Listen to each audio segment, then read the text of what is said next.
Առցանց ասենք փառք մեր Տեր Աստծուն։ Շնորհակալ լինենք Տերոջից, որ նա իր խոսքը մեզ է տվել։ Խոսքը կյանք է, խոսքը ուրախություն է։ Սիրելի եղբայրներ, այսօր ես պիտի խոսեմ մի թեմայի շուրջ, որը կարող է տարօրինակ թվալ ձեզ։ Թեման կոչվում է վտանգավոր արդարություն։ Վտանգավոր արդարություն։ Չգիտեմ, լսել եք այդպիսի բան, թե չեք լսել, բայց փորձենք հասկանալ, թե ինչ է նշանակում այդ վտանգավոր արդարությունը։ Մենք միշտ կարծում ենք, որ արդարությունը լավ բան է, դրա մեջ ոչ մի վտանգ չկա։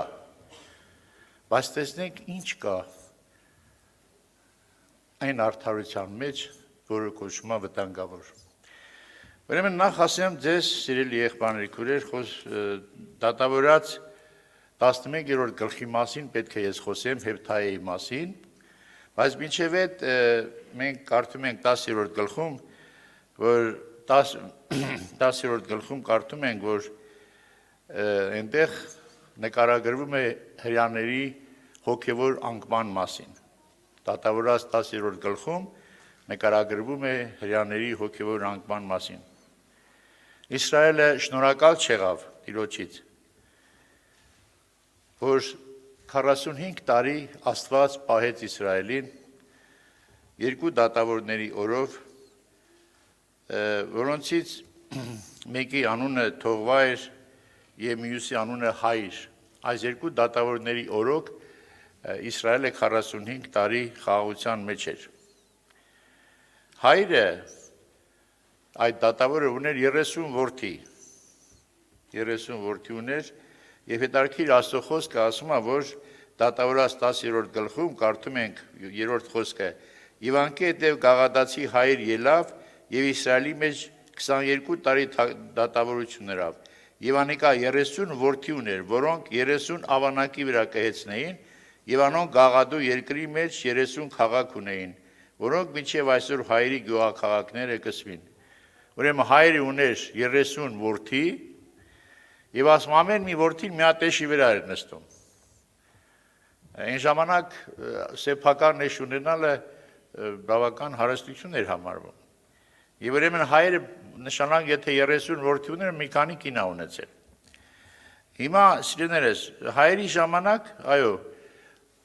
Աստված պահեց Իսրայել ժողովուրդը, ու մենք գալիս ենք արդեն ընկնում ենք այն շրջանը, երբ որ Հայրը մահացավ, Հայր դատավորը մահացավ, ժողովուրդը դարձավ դեպի կռապաշտությունը, և կռապաշտությանը դառնալով նորից իր վրա բերեց Աստծո պատիժը։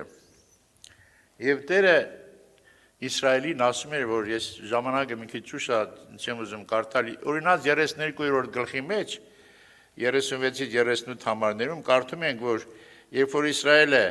աղաղակում էր այդ նեղության մեջ Տիրոջը, Տերը ասում էր, թող գնան իրանց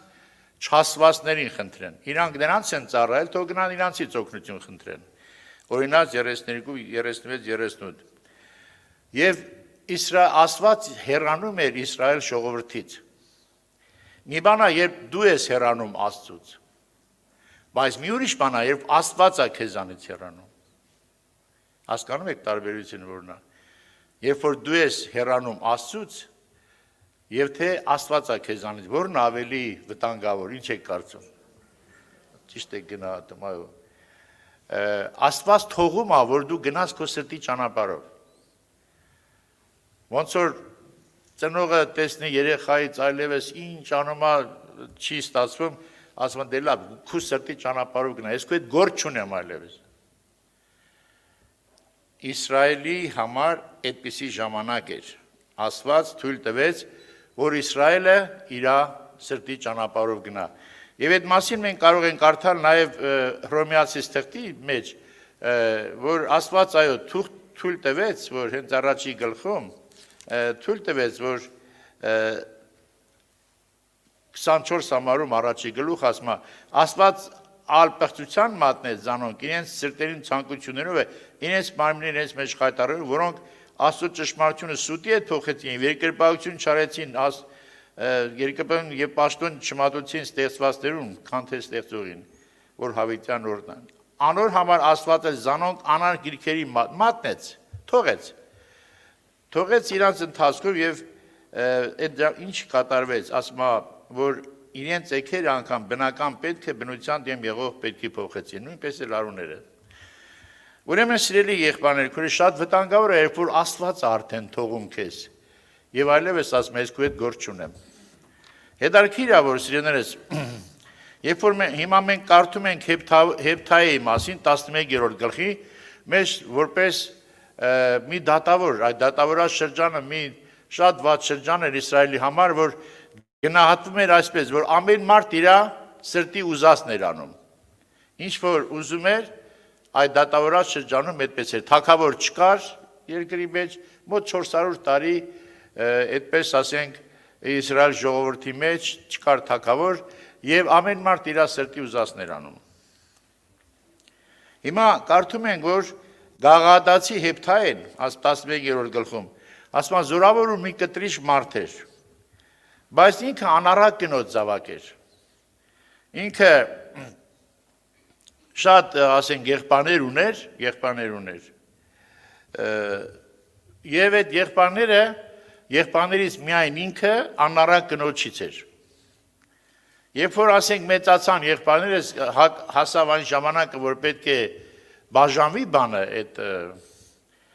ժառանգությունը, երբ որ պիտի բաժանվի, Հեփթային դուրս արեցին, ասին դու մեր հետ ժառանգություն պիտի չունենաս, որովհետև դու անառակ կնոջ զավակ ես։ Այսպես է, դու մեր հորը մեջ ժառանգություն պիտի չունենաս։ 11-րդ գլուխ 2-րդ խոսքի վերջի մասը, քանզի դու օտար կնոջ զավակ ես։ Եվ Հեփթայի եղբայրներուն երեսեն փախչելով Տովրի երկրի մեջ բնակեցավ եւ Հեփթայի քով սրիկա մարդիկ ժողվեցան ու անոր հետ կպտտեին։ Ուրեմն երբ որ Հեփթային փախավ Տովրի երկիրը,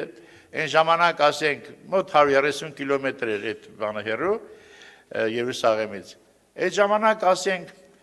բոլոր մարդիկ, ասма սրիկա մարդիկ Հեփթայի շուրջ հավաքվեցին։ Ու եղավ, երբ որ այդ ժամանակ ամոնացիները եւ փղշտացները սկսեցին պատերազմ անել Իսրայելի դեմ։ Եվ այդ ժամանակ, որ Իսրայելի ծերերը տեսան ամոնացիներն ու փղշտացները պատերազմ են անում, գնացին Իսրայելին Հեփթայի մոտ։ Եվ Հեփթային խնդրեցին, ասին.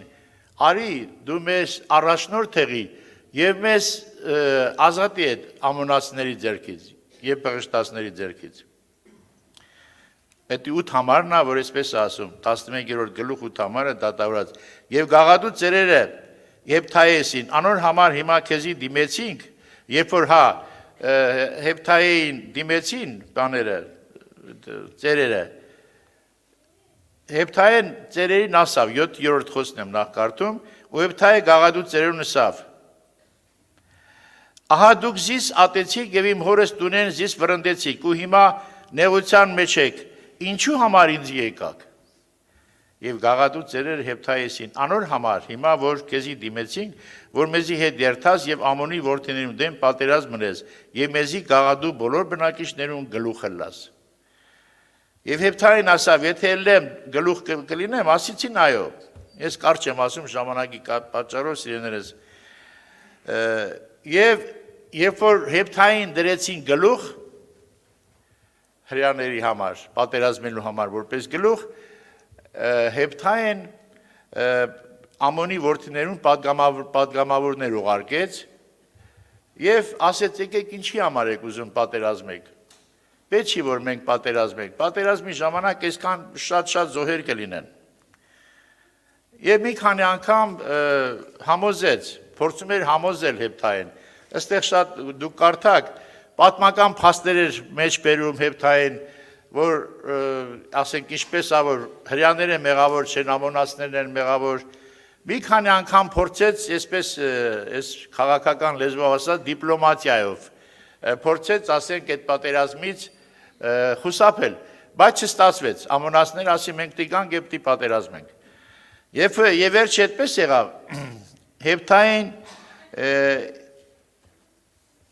Հեփթայի մասին Աստծո խոսքը Եբրայեցիս թղթի 11-րդ գլխի 32 համարը Պողոս առաքյալը հիշատակում է հավատքի հերոսների մեջ։ Ահա ես այդտեղ կարդամ, որ ասմալ չեմ հիշում ինքը երբ որ պատմում է հավատքի հերոսների մասին, հիշում է նաև Հեփթայեին։ Ես ուղղակի այդտեղ կարդամ կարճ։ Եվ ինչ ասեմ, վասնզի ժամանակը բավական չէ, որ պատմեմ Գեդեոնի ու Բարակի, Սամսոնի ու Հեփթայի եւ Դավիթի ու Սամուելի եւ ուրիշ մարգարեներուն համար։ Հեփթային հավատքի մարդ էր։ Որտեղից այդ հավատքը իրան։ Հեփթային գիտեր հрьяաների պատմությունը, կարդացել էր Աստծո խոսքը եւ դրա համար ամոնացիներին բազմաթիվ պատմական բաներ էր մեջբերում, որ չպատերազմեն, բայց ամոնացիները չուզեցին եւ անպայման ուզեցին պատերազմել։ Հիմա Հեփթան տեսեք ինչ ասավ 29 համարից։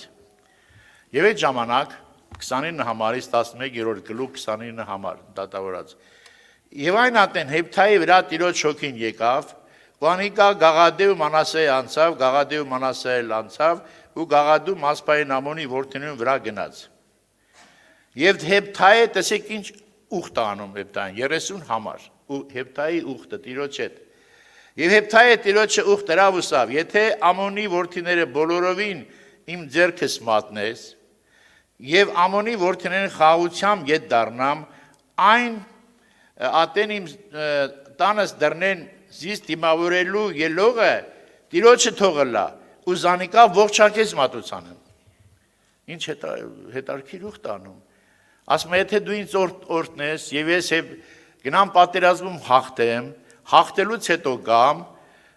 գալու ժամանակ իմ տանս մեջի դռնից ով որ դուրս եկավ իմ տան մեջից, այն նրան քեզ համար ողջակեց անեմ։ Հեփթային թեպետ հավատքի մարդ էր, թեպետ կարելի ասել հավատքի հերոս էր, բայց ինչ անմիտ միտք արավ։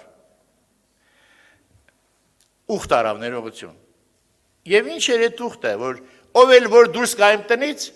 ես քեզ նրան ողջակես կանեմ։ Բայց Հեփթային իր արած ուխտի պատճառով ընկավ մեծ եւ անելանելի նեղության մեջ։ Հիմա սիրելիներս, ինչ եղավ, երբ Հեփթային հաղթանակով եկավ, Տերը նրան հաղթություն տվեց եւ եկավ, տեսեք ով դուրս եկավ իրանց տնից։ 34 համարից։ Եվ Հեփթայի Մասպայի տունը եկավ եւ ահա անոր աղջիկը թմբուկներով եւ պար բռնելով զանիկա դիմավորիր կելեր։ Եվ անիկ անոր մեկ հատիկ զավակներ ու անկեզա տղա կամ աղջիկ չուներ։ Ընդհանրեն այդ մի աղջիկն էր։ Եվ իր տանից դուրս եկավ այդ աղջիկը ուրախությամբ պար բռնելով, խաղալով եւ այլն։ Եվ Հեփթային տեսավ, որ իր աղջիկն է տանից դուրս գալիս։ Ինչ ասեց։ Եվ Հեփթայի երբ զանիկա տեսավ, իր լաթերը պատրեց, շորերը պատրեց, ուսավ, ո աղջիկս դու ինձ բոլորովին նկուներիր։ Եվ դու ինձ իմ նեղիշներս մեկը եղար, իմ նեղիշներիցս մեկը դու դարձար։ Ես բերանս բացի Տիրոջը ու չեմ կրնալ ետ դարձնել։ Ես հիմա Աստծուն խոսք եմ տվել, ուխտ եմ արել, որ ով որ իմ տանից դուրս գա, ես նրան քեզ ողջակեց պիտի անեմ։ Հիմա ես չեմ կարող իմ ասած խոսքս Տիրոջ առաջ այդ ուխտը չկատարել։ Եվ աղջիկը անորսա, ով հայր իմ, եթե Տիրոջը բերանդ բացի, բեռնետ ելածը ըրե ինձի, քանզի Տերը քու թշնամիների հետ Ամոնի որդիներն քեզի համար վրեժխնդրություն հրավ, նույնիսկ աղջիկը համաձայնվեց, որ ողջակեց լինի։ Բայց ինչ խնդրեց աղջիկը։ Եվ իր հորը սա, միայն այս բանն է ինձի, զիս 2 ամիս թող տուր, որպեսզի լեռներով վրա ելնեմ ու իջնեմ, ու ես իմ ընկերներովս իմ կուսությանս վրա լացեմ։ Եվ անիկա սա, գնա ու զանիկա 2 ամիս թող տվավ, եւ անիկա իր ընկերներով գնաց ու լեռներով վրա իր կուսությունը լացավ, եւ 2 ամսուն լմանալի ետքը իր հորը դարձավ, ու անիկա իր ածուխտը անով կատարեց, եւ անիկա այլ մարդ չճանչավ, եւ Իսրայելի մեջ սովորություն եղավ, որ ատեն Իսրայելի աղջիկները երթան ու գաղադացի Հեփթայի աղջկանը համար տարին 4 օր լան։ Ամեն տարի 4 օր պետք է լացեին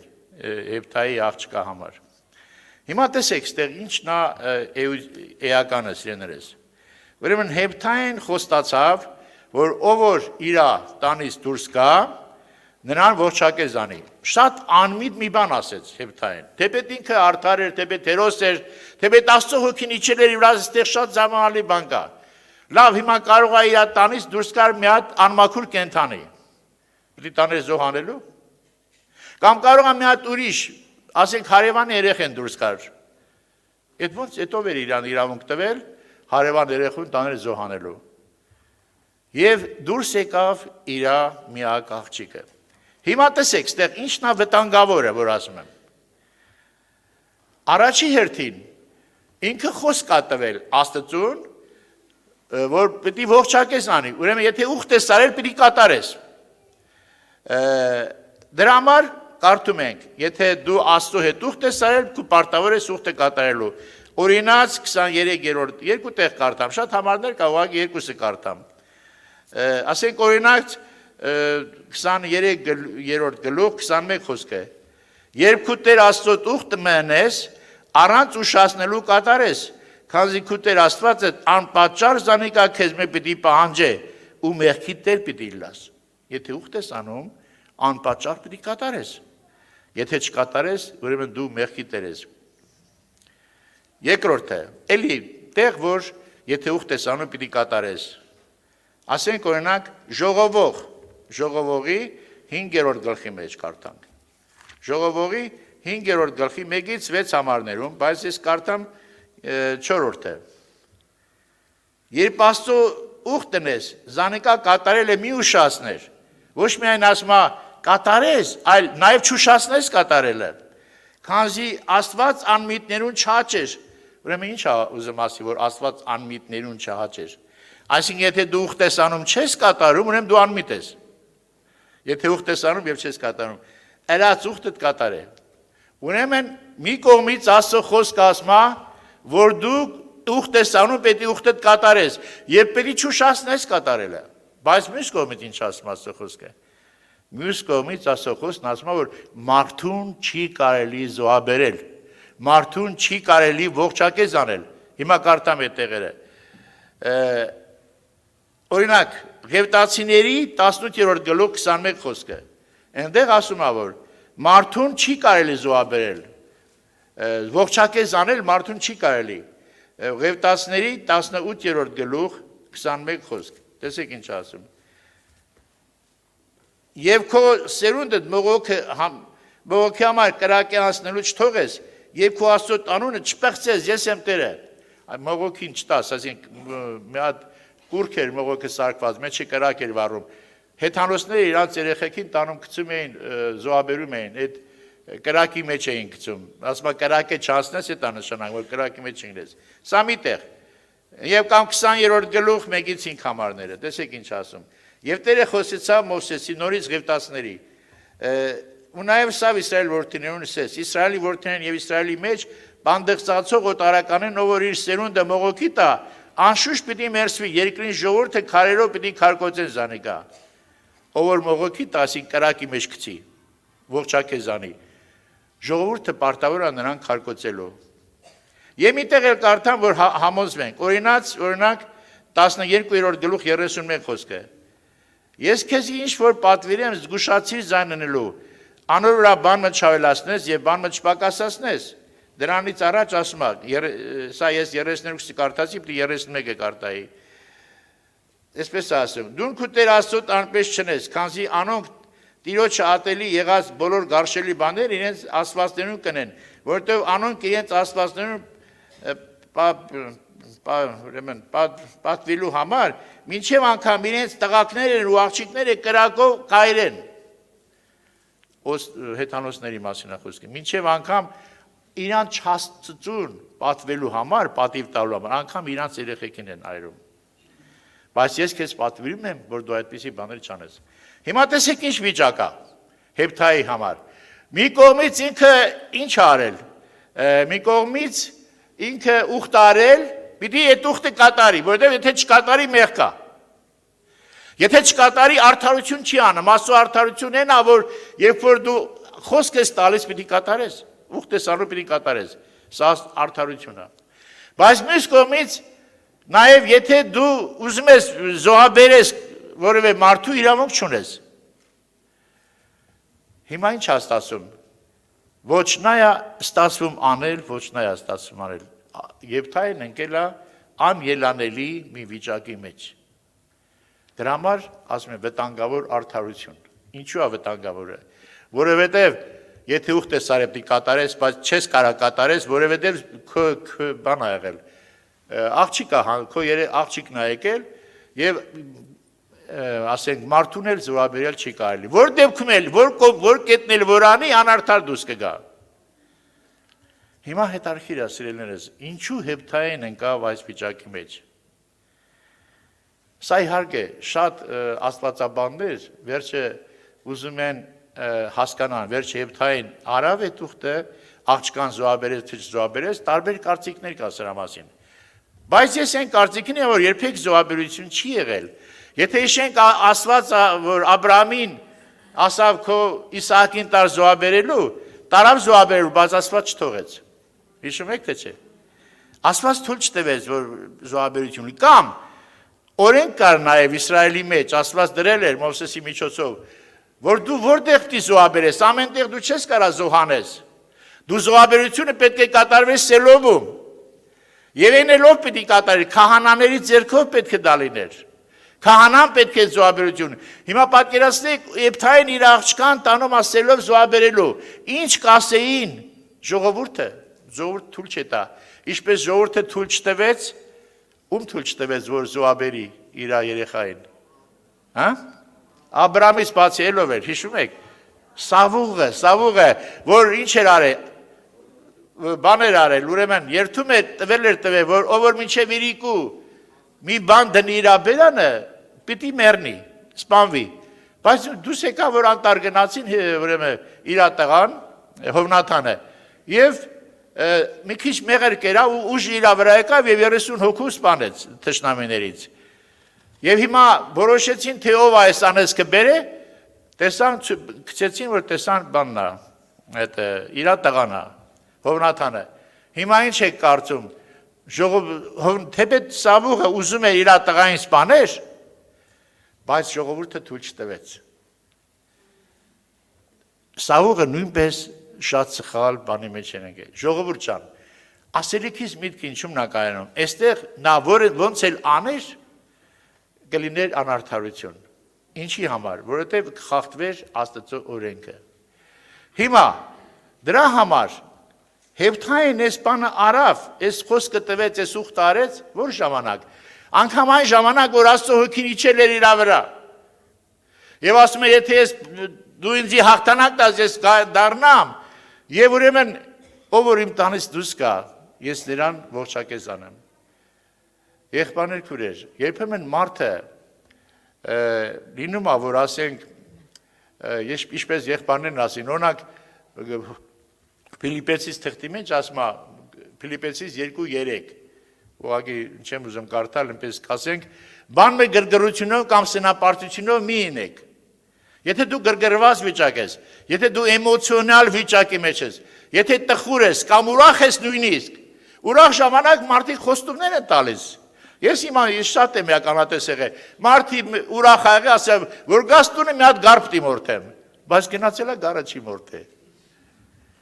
Այսինքն, երբ որ մարդը էմոցիոնալ վիճակի մեջ է, կամ տխուր է, կամ ուրախ է, չգիտեմ, այսինքն իր սովորական վիճակի մեջի, մարդը կարող է խոսք տալ, անմտություն անել եւ ընկնել կրակի մեջ։ Հիմա որտեղից էլ ոնց էլ անի, չի կարա դուրս գա, որտեղ երկու դեպքում էլ Աստծո խոսքը խախտվում է։ Ուրեմն ժողովուրդ ջան, քանի որ ժամանակը կարճ է, ես օրինակներ շատ կարելի է բերել։ Մի ընդամենը մեկ օրինակ բերեմ եւ ասենք օրինակներ հետագայում էլի շատ կբերենք։ Ես մի անգամ մի 30 թե 40 տարի առաջ եմ հիշում, ուրեմն այդպես բան էր, մի հատ մեքենա ունեի 01 էր։ Իմ այդ բաները, բանտաժները ծրվել էր, փոսերով, դեր ժամանակ շատ փոսեր կար։ Տարա որ դզել տամ։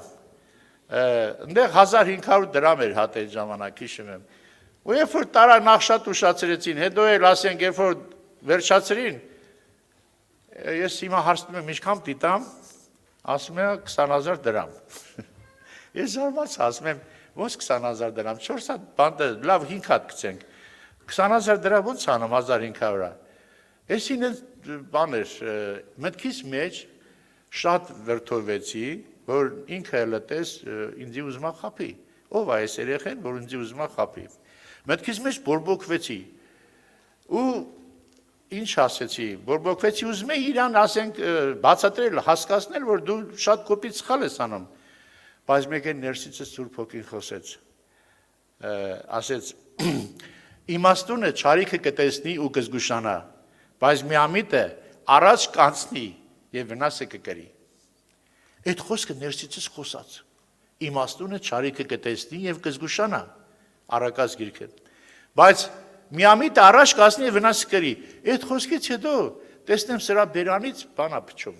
Արաղի հոտը։ Ահա որ հոտ էր գալիս արաղի։ Եվ տեսա, որ այս մարդը հարբած է։ Եվ ասի, բաց կլինի մի փոքր քիչ, ասես լավ 18000։ Իբր թե բանան։ Դե լավ, ասի, այդքանով կտամ, ասի, որ սրա բան չանեմ, զգուշանամ։ Ես ինչ վիճակի մեջ էի։ Ես ներսիցս ալեկոծված էի։ Եթե այդ ալեկոծության մեջ կատարեի որոշում, եթե Աստծո խոսքը չհիշեի, ինչ կարող է դանակը հանել կողեր փորս, կոպիտ ասած, չէ՞։ Բայց Աստծո խոսքը ինձ պահեց։ Աստծո խոսքը միշտ մեզ կպահի, եթե մենք նրան հիշենք։ Դրա համար պետք է կարդանք ժողովուրդ ջան։ Կարդանք, գրենք այդ խոսքը, մեր սրտի տախտակների վրա գրենք այդ խոսքը։ Եվ ժողովուրդ ջան, թող Աստված օգնի, որ մենք չգնենք այդ վտանգավոր արդարության մեջ, որ ոնց էլ անես, որ կողմել գնաս, անարդար ստացվելու։ Թող Աստված օգնի սիրելի եղբայրներ, սրտանց ասենք փառք ես Տեր, որ մեզ սովորեցնում ես, որ մեզ կրթում ես, դաստիարակում ես քո կենթանի խոսքով։ Ամեն։ Կանգնենք աղոթքի։